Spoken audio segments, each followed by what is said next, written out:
Welcome to Your Math Explained, where we make math simple and clear. My name is Angela.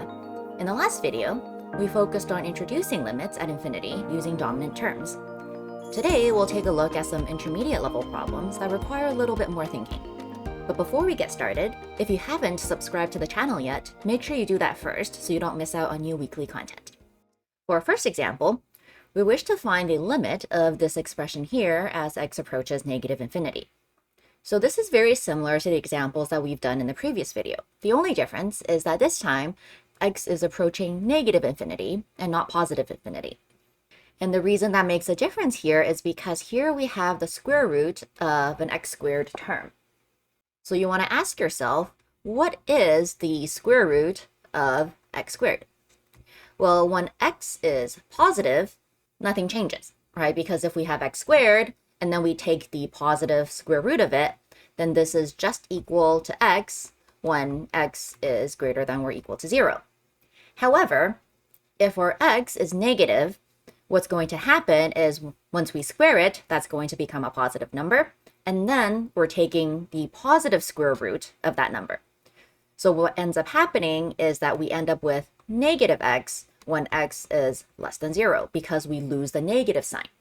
So essentially, the square root of x squared is really the absolute value of x because we always end up with a positive number regardless of our input being positive or negative. So let's continue with this example and see where we would apply that. So we were right, this is equal to the limit as x approaches negative infinity, and then we want to divide each term by the highest degree term of the denominator. So that's going to be x. So that means we're going to have the square root of 3x squared minus 5 divided by x minus 1 divided by x. And then our denominator, we're going to have 2x divided by x plus 5 divided by x. Now this part, we need to put our x into the square root. But from what we've written up here, we know that this part, when x is less than 0, x is equal to negative square root of x squared. So that means this becomes the limit as x approaches negative infinity, and then we're going to have square root of 3x squared minus 5 divided by negative square root of x squared. And then we have our minus 1 over x. And then the denominator, the first term simplifies to 2. And then the second term is still 5 over x. And now we can combine this into one radical. So we get this is equal to the limit as x approaches negative infinity. And this will now be the square root of, and then we can leave the negative sign in the front. And then we have 3 minus 5 over x squared. And then we copy down the rest. And after that, we can go ahead and take the limit of these terms. So when x is approaching negative infinity, this is going to go to 0, this is going to go to 0, and this term is also going to go to 0. So then that means what we're left with is we get this is equal to negative root 3 on the top, and then just 2 on the bottom. So therefore, this is our answer. And now for our next example, again, we wish to find the limit of a function as x approaches negative infinity. Now at first glance, we can't apply the same rule that we did earlier because we don't have a denominator. So we're actually going to multiply this by its conjugate first. So we're going to take this and we're going to multiply this by the square root of x squared plus ax plus square root of x squared plus bx. And of course, we can't just randomly multiply by that. We can only multiply by 1. So it's going to be over the exact same thing. So that's x squared plus ax, and then plus the square root of x squared plus bx. The reason we want to do this is because now the numerator gets simplified. So this is equal to the limit as x approaches negative infinity. And now we can see the numerator is a difference of squares. So that becomes x squared plus ax minus x squared plus bx, because once we square both terms, the square root goes away. And now our denominator is going to be the square root of x squared plus ax plus the square root of x squared plus bx. So the highest degree term of the denominator is the square root of x squared, which is just x. However, because, again, we are taking the limit as x approaches negative infinity, we're going to have to do what we did in the last example, where we said when x is negative, x is equal to the negative square root of x squared. So that means we're going to get this is equal to the limit as x approaches negative infinity of, so first we're going to simplify the top. We have x squared minus x squared, so those two terms will cancel, and then we have ax minus bx. So that means let's factor out the x, and then we would have a minus b. And now we're going to divide this term by x.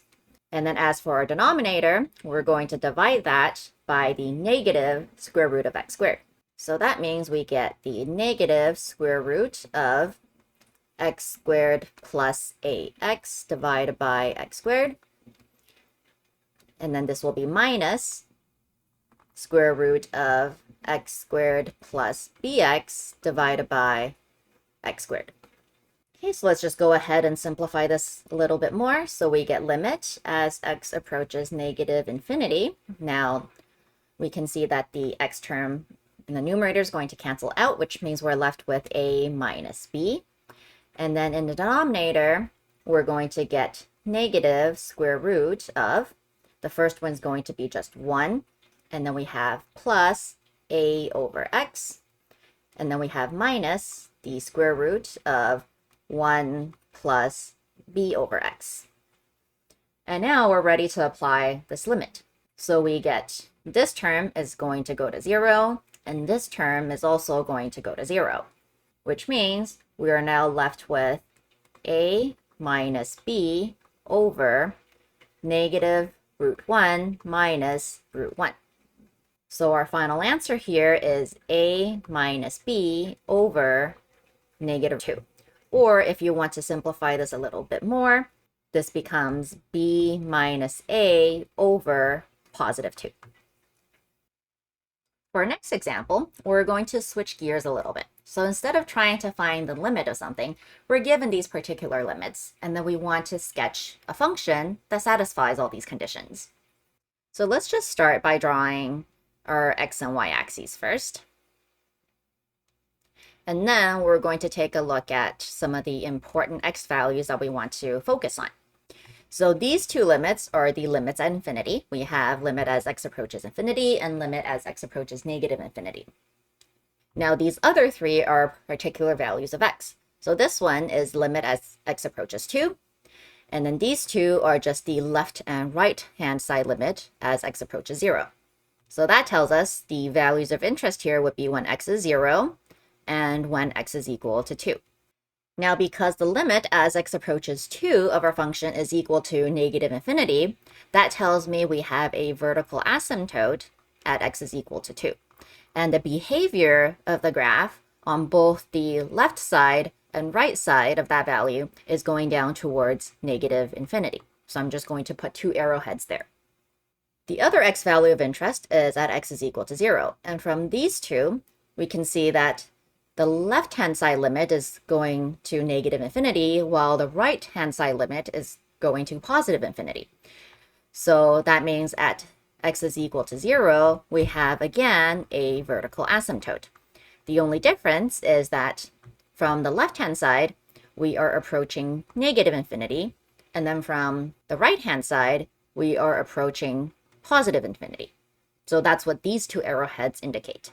And now let's take a look at potential horizontal asymptotes.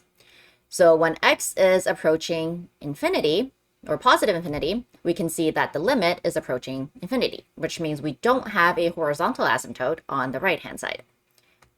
So we can indicate that by putting an arrow that's going up, meaning that we're approaching infinity. But when x is approaching negative infinity, we can see that our function is approaching 0.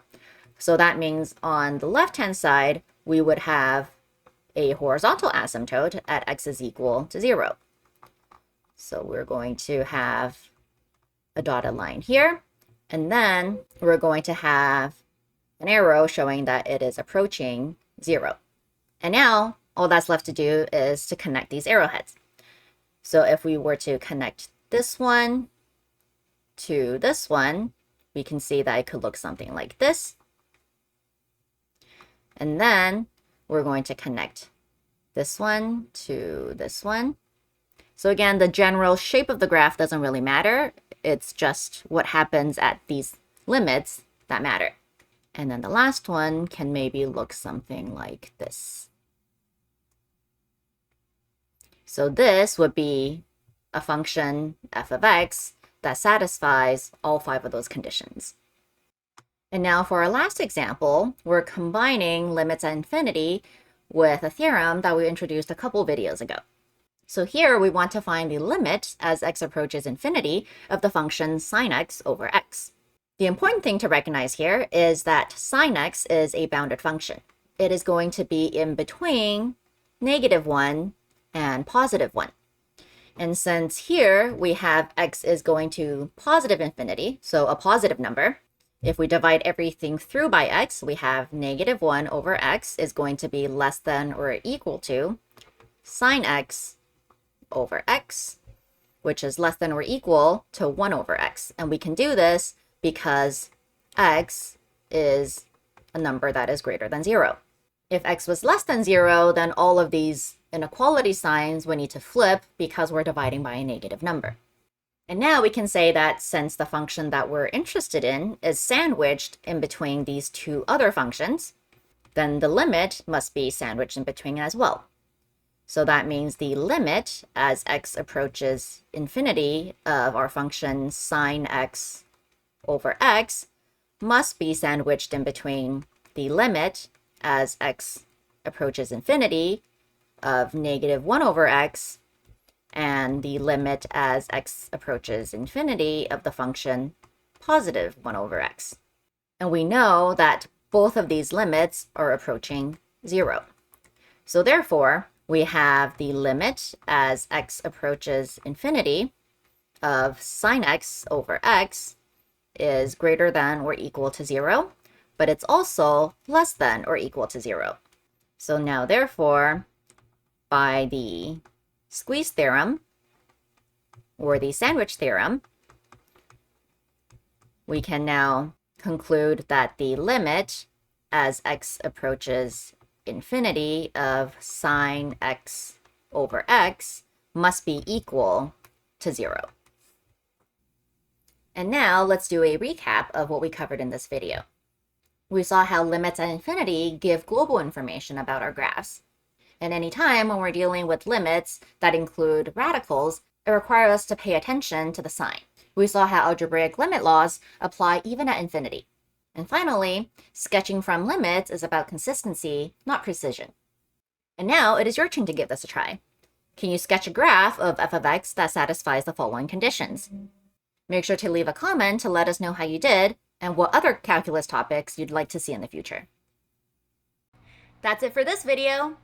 If you found it helpful, remember to hit that like and subscribe. And if there's a topic you'd like us to cover, make sure to drop it in the comments.